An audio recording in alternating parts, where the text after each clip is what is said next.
अगर आपको भी लगता है आपके मुंह में खट्टा पानी आता है, सीने में जलन होती है या फिर खाना निगलने में दिक्कत होती है, तो समझ लीजिए कि आईबीएस का एक लक्षण है।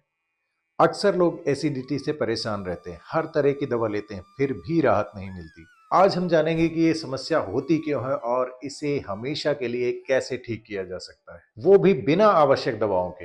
दोस्तों, जब भी हमें आईबीएस होता है या हम कह सकते हैं कि हमारा पेट खराब होता है, तो इसके ऐसे बहुत सारे लक्षण दिखाई देते हैं। तो बहुत सारे ऐसे लक्षण हैं जो हमें दिन रात परेशान करते हैं, और कई बारी तो ऐसा होता है कि बहुत सारी दवाइयां लेने के बाद भी ये लक्षण खत्म नहीं होते।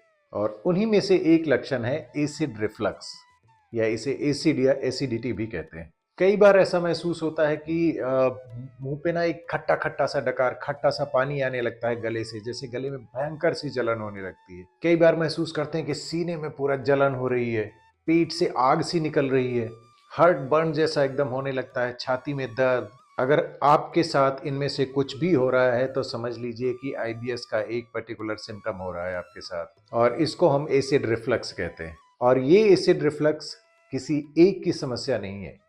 भारत में देखा गया है कि हर 3 में से 2 लोगों को ये समस्या होती है। और ऐसा भी नहीं है कि ये सिर्फ बूढ़े लोगों को होती है, अब तो ये जवान, यहां तक कि बच्चों को भी होने लग गया है। आज की इस वीडियो का पूरा क्रेडिट मैं अपने मेंटोर मिस्टर राम वर्मा को देता हूं, जो आज से लगभग 33 साल पहले भारत में एनएलपी लेकर आए, और मुझे उनका स्टूडेंट बनने का सौभाग्य प्राप्त हुआ। उन्होंने मुझे अपना स्टूडेंट स्वीकार किया।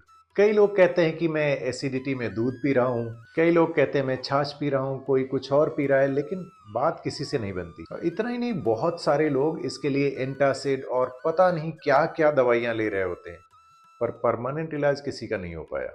और भी बहुत सारे तरीके आजमाते हैं लोग। कोई चूरन ले लेता है, कोई कोई अजीब अजीब तरह की गोलियां आती हैं, वो गोलियां खा रहे होते हैं, खट्टी मीठी गोलियां, या पता नहीं कैसी कैसी। पेट साफ करने वाले चूरन भी लेते हैं लोग, पर बात वहीं की वहीं रहती है। एसिड वैसा का वैसा ही रहता है। तो आइए सबसे पहले एसिड रिफ्लक्स को थोड़ा गहराई से समझते हैं, क्योंकि जब आप इसे समझेंगे तभी आप इसे ठीक कर पाएंगे। और अगर आप इसे नहीं समझेंगे तो समझ लीजिए कि ये परेशानी आपकी बढ़ती चली जाएगी। दोस्तों, मुझे पर्सनली पता है इस एसिड रिफ्लक्स का पेन कैसा होता है, क्योंकि कभी मैं भी इसका शिकार था। जब एसिड रिफ्लक्स होता है ना, तो एकदम आग लग जाती है पेट में। ऐसा लगता है जैसे अंदर किसी ने तेजाब डाल दिया हो, और वो जो हैवी तेजाब है ना, वही है एसिडिटी। और ऐसे में जो एसिड आपके पेट में बनता है, उसका पीएच वैल्यू पता है आपको? 3। 3 यानी कि सबसे ज्यादा एसिडिक थिंग। और उसके बाद पेट से निकलकर अगर ये आपके उन अंगों पे पहुंच गया जहां इसकी जरूरत नहीं होती, या जो अंग इसे संभाल नहीं पाते, तो फिर समस्याएं शुरू हो जाती हैं। आपके शरीर में इस एसिड की असली जगह है आपका पेट। आपके पेट को कुछ ऐसी डिवाइन पावर, ऐसी कुछ लाइनिंग मिली है कि एसिड वहां आराम से रहता है। पेट में कुछ ऐसी मसल्स हैं कि वहां पे एसिड का होना ही जरूरी है। लेकिन यही एसिड अगर आपके पेट से थोड़ा ऊपर की तरफ आ जाए, यानी कि आपके खाने की नली की तरफ आ जाए, जहां के लिए ये बना ही नहीं है, और ना वहां की सेल्स इसको झेल सकती हैं, वहां की मसल्स भी इस एसिड को हैंडल नहीं कर पाती, फिर एकदम से सफरिंग शुरू हो जाती है। ऐसे लगने लगता है कि मानो सब कुछ जलने लग गया हो अंदर। एक अजीब सी सेंसेशन होने लगती है, और आप उससे ना बिल्कुल तिलमिला उठते हो। आज हम इसी की बात करेंगे। आगे की वीडियो शुरू करने से पहले दोस्तों, मैं अपना परिचय देना भूल गया था।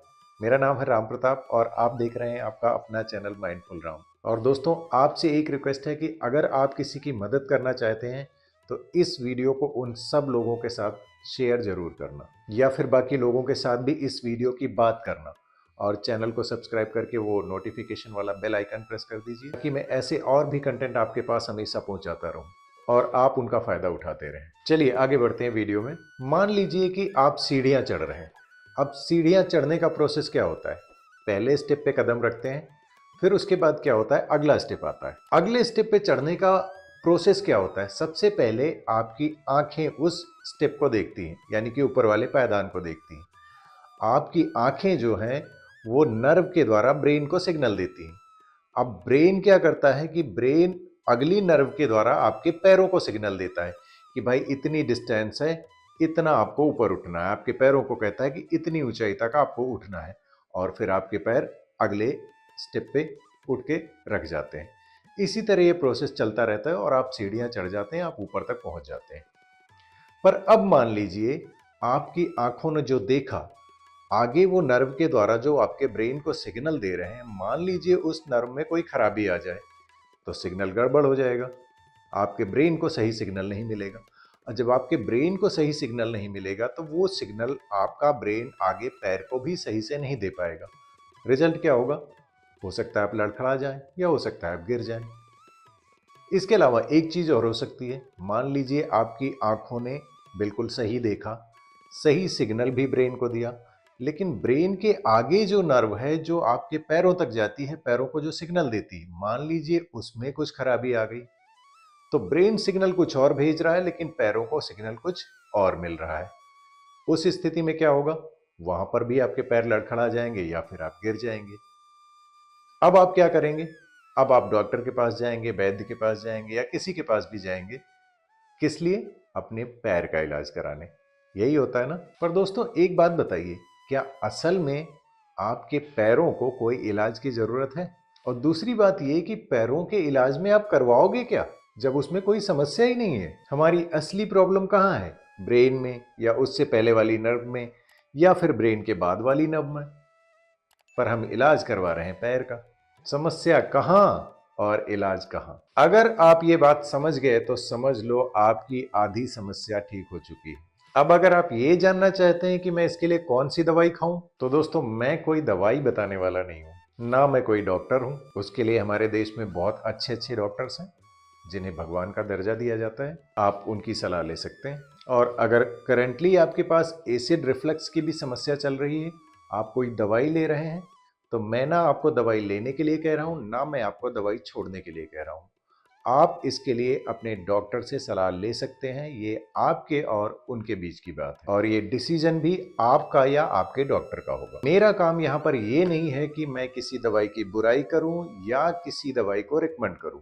मैं सिर्फ ये बता रहा हूं, मेरा काम सिर्फ ये बताना है कि कैसे आपका माइंड आपके पेट में एसिड पैदा कर रहा है और कैसे आप उसे अपने माइंड को रिवायर करके ठीक कर सकते हैं। अगर आप इस चीज को समझ लेंगे तो आप अपने एसिड के बनने का कारण भी समझ जाएंगे और उसे ठीक भी कर पाएंगे। ये मेरी जनरेटिव लर्निंग है। मैं यहाँ पर किसी फाइट या फ्लाइट मोड में नहीं हूँ कि मैं आपको बताऊं अगर आपको एसिड रिफ्लक्स हो रहा है तो आप ये 3 चीजें खा लीजिए या ये 3 चीजें पी लिए और कल से आपको एसिड रिफ्लक्स नहीं होगा। ऐसा मैं कुछ नहीं बताने वाला हूँ। और सबसे बड़ी चीज भाई, एसिड यहाँ पे जो बन रहा है वो यहाँ की वजह से नहीं बन रहा है, समस्या कहीं और है। ये एसिड रिफ्लक्स की समस्या मुझे भी थी और मैंने इसके लिए कभी कोई दवाई नहीं ली। मैंने सिर्फ अपने माइंड और अपने नर्वस सिस्टम पे काम किया। मैंने एनएलपी सीखा। एनएलपी के द्वारा मैंने ये सीखा कि कैसे अपने माइंड और नर्वस सिस्टम पे काम करते हैं, कैसे उन्हें अलाइन करते हैं, और उसके द्वारा मैंने अपने दिमाग को प्रोग्राम करना शुरू किया और इसे ठीक कर लिया। अब मैं बिल्कुल फिट एंड फाइन हूँ। दोस्तों अगला स्टेप बहुत इंपॉर्टेंट है, तो मेरी रिक्वेस्ट है कि या तो इसे नोट कर लें या फिर बड़े ध्यान से सुने। वैसे आपके पास रिवाइंड करके दोबारा देखने का भी ऑप्शन है। जब हम खाना खाते हैं ना तो हमारी बॉडी में एक प्रोसेस होता है। खाना ऊपर से हमारे मुंह से खाने की नली के द्वारा हमारे पेट में जाता है और जैसे ही ये पेट में एंटर करता है वहां पे एसिड की बारिश शुरू हो जाती है। और ये जो बारिश वाला सिस्टम है, ये आदेश मिलता है आपके दिमाग से। यानी कि खाना जब पेट में पहुंचता है वहां पे सेंसर्स लगे हुए होते हैं। उन सेंसर्स को कंट्रोल कौन करता है? आपका दिमाग। ये पूरा का पूरा कंट्रोल आपके दिमाग के हाथ में होता है। आपका दिमाग जैसे उसे पता चलता है कि पेट में खाना पहुंच गया, वो एसिड की बारिश शुरू करवा देता है। ये एसिड की बारिश बेहद ज़रूरी होती है। ये हाइड्रोक्लोरिक एसिड होता है बेसिकली। इसकी बेहद ज़रूरत होती है पेट में, क्योंकि यही आपके खाने को पचाता है और जो खाने के साथ में बैड बुरे वाले जो बैक्टीरियाज पहुंच जाते हैं उन्हें भी ये मारता है। अगर ये एसिड कम हो जाए तब भी एक समस्या हो जाती है। वो जो आपके बैड बैक्टीरिया है ना, वो नहीं मरते हैं और वो आगे चले जाते हैं, जिसकी वजह से डैंड्रफ, फंगल इन्फेक्शन, स्किन की बीमारियां, ये सब भी शुरू हो जाती है। तो इसलिए एसिड बेहद ज़रूरी भी है। पर ये एसिड तभी तक ठीक है जब तक ये आपके पेट में है। अब एक और इम्पॉर्टेंट बात, जरा ध्यान से सुनिएगा। अब ये जो एसिड की बारिश हो रही है, इसे कंट्रोल कर रहा है आपका माइंड। पर अगर आपका माइंड स्टेबल नहीं है, यानी कि वो अपनी सही स्थिति में नहीं है, तो क्या करेगा? उसके कमांड्स गलत होने के चांसेस हो जाते हैं। गलत होने के चांसेस यानी कि या तो एसिड ज़्यादा निकलेगा या फिर एसिड कम निकलेगा। कम निकलेगा तो अभी मैंने बताया कि वो आपके बैड बैक्टीरियाज नहीं मरेंगे। और अगर आप अपने मन में उबल रहे हो, बड़ा गुस्सा भरा हुआ है, बदले की भावनाएं भरी हुई है, यानी कि पूरा उबाल छाया हुआ है आपके मन में, तो क्या होगा? 100% है कि एसिड ज्यादा निकलेगा। और एसिड ज्यादा निकलेगा तो इसका असर आपके पेट पर और आपके पूरे शरीर पर होगा। आपकी बॉडी एसिडिक होना शुरू हो जाएगी। मैं अपने पिछले वीडियो में एसिडिक बॉडी के बारे में बता चुका हूँ। उसकी वजह से आपके शरीर में कैल्शियम कम होना शुरू हो जाता है। फिर कैल्शियम आपका शरीर आपके खून से लेना शुरू करता है। फिर खून में कम हो जाता है तो आपकी बोन से लेना शुरू करता है। फिर आपकी हड्डियां कमजोर होना शुरू हो जाती है। आप ये वीडियो जाकर दोबारा देख लीजिएगा। फिलहाल अभी बात करते हैं हम ये इस एसिड रिफ्लेक्स की। दोस्तों एक बात याद रखना, आपके माइंड में जो मूवी चल रही है ना, उसका रिफ्लेक्शन सीधे आपके पेट में दिखता है। शायद आपने सुना होगा, your gut is mirroring your brain. इसका मतलब ये है कि अगर आपके पेट में एसिड ज्यादा निकल रहा है तो इसमें पेट की कोई गलती नहीं है। इसका कारण आपका ब्रेन है। आपके ब्रेन में भरा हुआ वो गुस्सा, वो बदले की भावना, वो एंजाइटी वाली फीलिंग, डिप्रेशन, ये सब इसका कारण है। तो भाई दिमाग में जितनी भी एंजाइटी भरी पड़ी है फ्यूचर को लेकर, या पास्ट का डर, या लोगों के प्रति कोई गुस्सा, किसी ने आपका फायदा उठाया, किसी ने और कुछ कर दिया, उनकी वजह से ही ये सारा कुछ हो रहा है। दोस्तों इनको हटाने के लिए आपको जो भी अच्छा सा ट्रेनर मिले, चाहे वो एनएलपी का हो, चाहे वो न्यूरोप्लास्टिसिटी का हो, या माइंड पावर का हो, या इन सब को मिलाकर कोई ट्रेनिंग अगर आपको मिल जाए और वो ऑथेंटिकली इन बीमारियों के साथ माइंड को जोड़ने वाला ट्रेनर हो, उसे पकड़ लेना और इन इश्यूज को रिजॉल्व कर लेना। ये दिमाग के इश्यूज जब तक ठीक नहीं होंगे तब तक आपका पेट ठीक नहीं होगा, ऐसे ही एसिड बनाता रहेगा। आप कहेंगे भाई इसके अलावा भी तो बहुत सारी चीज हो सकती हैं। कई बार लोग ऐसे मिलते हैं, कहते हैं मैंने तो ये भी छोड़ दिया, मैंने तो वो भी छोड़ दिया, मैं तो करेले का जूस पीने लग गया, मैं तो लौकी का जूस पीने लग गया, मैं तो नींबू पानी पीता हूँ। अब बताओ मैं उनको क्या जवाब दूं? समस्या यहाँ है और आप इलाज यहाँ कर रहे हो। सारा काम कर लिया, सब कुछ खा लिया, सब कुछ पी लिया, पर दिमाग नहीं ठीक किया। प्रॉब्लम माइंड में थी और प्लास्टर पैर में लग रहा था। चल रही है पैर की मालिश, मरहम लगाए जा रहे हैं, नए नए जूते ट्राई किए जाते हैं, प्लास्टर लगाया जाता है, पर इससे होगा कुछ? ये तो वही बात हो गई, पर्स खो गया एक आदमी का लखनऊ में और वो मुंबई में ढूंढ रहा था। मैंने कहा ढूंढो ढूंढो, मिल जाए तो मुझे भी बता देना। दोस्तों आपका पेट आपके दिमाग को मिरर कर रहा है, इस बात को नोट कर लेना। और दिमाग को ठीक रखना बड़ा आसान है। कभी हंस लिया करो, अपने दोस्तों के साथ, परिवार के साथ मिल बैठकर नाच कूद लिया करो, कभी कभी निकल जाया करो, कभी कभी चुपचाप नदी के किनारे या पार्क में कहीं घूमने अकेले। अच्छे अच्छे गाने सुन लिया करो, लेकिन वो वाले नहीं, वो दर्द भरे नगमे, वो मत सुना करो। खैर चलो आगे बढ़ते हैं। अब मन में ये सवाल आ रहा होगा कि इसके अलावा और क्या तरीका है, क्या करें कि ये सब ठीक हो जाए। एक तो आपके पास डिवाइन ट्रीटमेंट, एक डिवाइन क्योर ऑलरेडी आपके पास है। आपके मुंह में जो स्लाइवा बनता रहता है, जो लार, ये लगभग 1000 से भी ज्यादा बार आप निगलते हैं इसे दिन में। ये एक बहुत डिवाइन प्रोसेस है, इसे चलने देना। क्योंकि आपकी जो खाने की नली होती है ना, उसे साफ रहना बड़ा जरूरी है। उसमें कोई भी सेल्स नहीं होने चाहिए, अदरवाइज वो कैंसर का कारण भी बन जाते हैं। तो ये जो डिवाइन प्रोसेस है, ये जो आपका स्लाइवा अंदर बार बार जाता रहता है ना, ये आपके खाने की नली को साफ रखता है। कई बार पुराने ज़माने में कुछ इसके रिचुअल्स भी थे, मुझे लगता है, शायद मैं कुछ कह नहीं रहा हूँ कि हो सकता है यही हो, जैसे पान वगैरह खाते थे लोग। मैं रिकमेंड नहीं कर रहा हूँ, पान मत खाइएगा। पर हाँ, बार बार थूका मत कीजिए, लार को जो स्लाइवा है उसे निगलते रहिए। इसके अलावा एक और बहुत बड़ी चीज़ होती है, बहुत बड़ी मिस्टेक होती है, अगर वो ठीक कर दी जाए तो भी काफ़ी समस्या हल हो जाएगी। क्या होता है, जब आप खाना खाते हैं ना, तो आपके ब्रेन में एक पार्ट होता है, एक सेंटर होता है, जो पेट को सिग्नल देता है कि जैसे ही खाना आया, सेंसर्स पेट के उसको बताते हैं और वो सिग्नल दे देता है कि अब एसिड की बारिश करो, जिससे कि खाने का पाचन शुरू हो जाए। लेकिन कई बार ऐसा होता है कि कुछ छोटी मोटी ऐसी चीज़ें होती हैं जो आप खा लेते हैं ना, जो खाना नहीं होता, जिन्हें पचाने की ज़रूरत नहीं होती, पर उनकी वजह से आपका ब्रेन का वो पार्ट जो पेट को सिग्नल देता है एसिड की बारिश कराने की, वो एक्टिवेट हो जाता है और वो पेट को कहता है कि भैया बारिश शुरू कर दे अब, क्योंकि खाना आ गया। उसे लगता है खाना आ गया, पर पेट में खाना तो होता नहीं।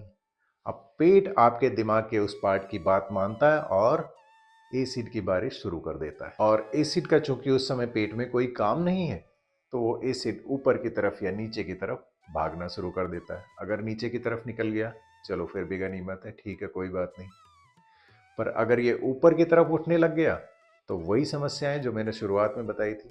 आपकी खाने की नली में जलन, गले में जलन, सीने में जलन, छाती में दर्द होने लगता है और मुंह से ऐसे लगेगा आग लग गई।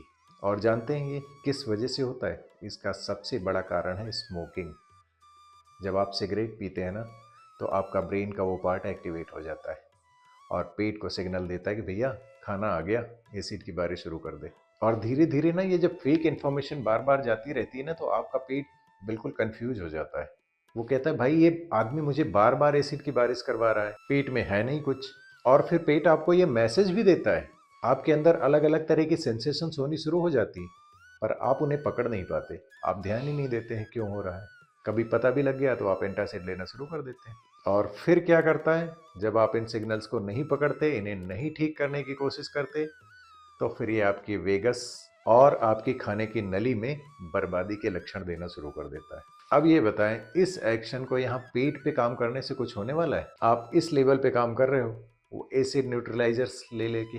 और अगर आप 4 हफ्ते से ज़्यादा अपने पेट को न्यूट्रलाइज करते रहे, चाहे वो दूध लेकर हो, चाहे वो दही लेकर हो, चाहे वो एंटासिड लेकर हो, तो ये समस्याएं गंभीर होना शुरू हो जाती। तो अगर थोड़ा बहुत मसाला है लोकल, जैसे कभी किसी दिन आपने मान लो कोई मसाले वाली चीज़ें खा लिया, तो एक आध दिन आपके एंटासिड या दूध दही या फिर ये नींबू पानी वगैरह आपके काम कर जाएंगे, वो ठीक हो जाएगा।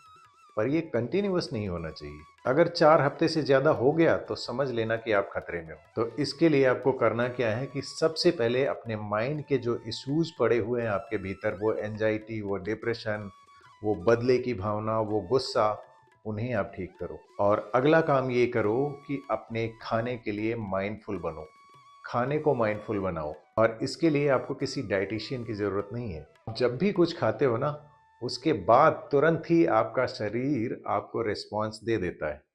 बस आपको समझने की ज़रूरत होती है। कभी ऑब्जर्व करके देखना, जब भी आप लंच या डिनर करते हो या कुछ भी खाना खाते हो, उसके बाद थोड़ी देर अकेले बैठना और अपने शरीर से उन सेंसेशंस जो निकल रही उन्हें पहचानने की कोशिश करना। आपका शरीर आपको बताता है कि आपने जो खाना खाया है वो अंदर क्या कर रहा है, अच्छा असर कर रहा है या बुरा असर कर रहा है। आप कहेंगे खाना खाने के बाद बैठ के ये सब करने का वक्त किसके पास होता है? भाई वक्त तो होता है।